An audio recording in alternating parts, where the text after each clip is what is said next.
Have you ever sensed that a group had already decided something about you long before anyone said it directly?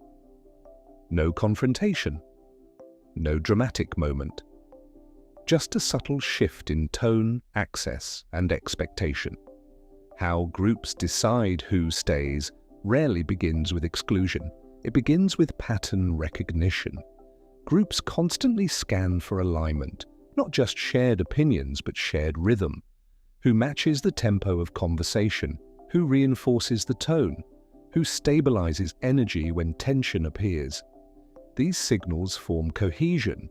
Cohesion creates security. Security determines proximity. At first, the signals are small. Someone responds more quickly to one person's comments. Eye contact lingers longer in certain exchanges. Inside references begin forming between specific members. None of this is declared. It accumulates quietly and becomes baseline. What you feel internally when cohesion shifts is distance, a slight hesitation before speaking, a subtle sense that your contribution requires more effort to land. That effort becomes visible in pacing and tone. Groups are sensitive to friction. If interaction with someone requires additional calibration, even subtly, the system adjusts, not because of dislike, because of efficiency and energy conservation. Notice how the distribution of attention changes. Who receives immediate reinforcement? Who gets follow-up questions? Who gets silence? These reactions teach the group where weight resides and where it slowly diminishes. Often exclusion is not intentional removal, it is gradual deprioritization. When someone's signal appears uncertain, overmanaged, or overly reactive, the group interprets instability. Instability increases cognitive load. Groups gravitate toward lower load. The mechanism behind who stays is perceived alignment under pressure. When disagreement arises, who remains steady? When plans shift, who adapts without visible strain?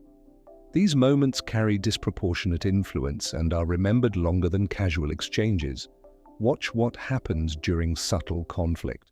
If your tone tightens or you over-explain to secure agreement, the shift is recorded.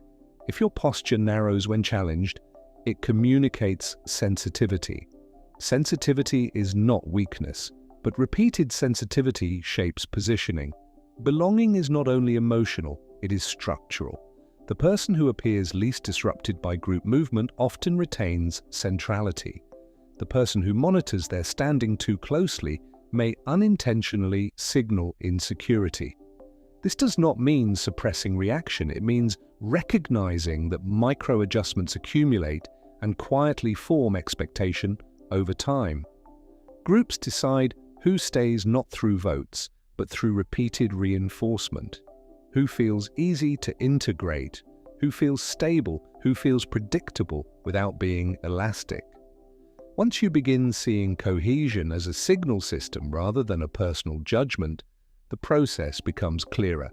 What felt random starts revealing its mechanics.